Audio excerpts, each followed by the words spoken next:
What's up guys? Meron na naman tayong hunt sa 7-Eleven. Yan. So ito ang 2016 Ford GT Race. Yan. Yan yung na-hunt natin ngayon sa 7-Eleven. Itong poging-poging Ford GT na to. Yan guys. Ang ganda ng pagka-paint niyan. Yung metallic green. Yan. Yung details niya dito is, yan, may headlight naman siya. Pogi na rin. Tapos may number 17. Yan, sa gilid. Saka dito merong nakalagay na Hot Wheels.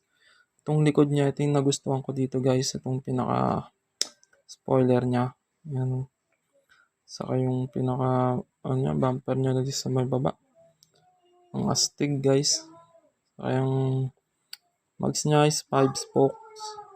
Tapos may line siya na gold. Yan. Ganda guys. Solid. Ayan. Ganda talaga. So ayan, abangan nyo yung mga next hunt natin ng Hot Wheels. Yan lang. Subscribe nyo na yan and like and share nyo na. Yes.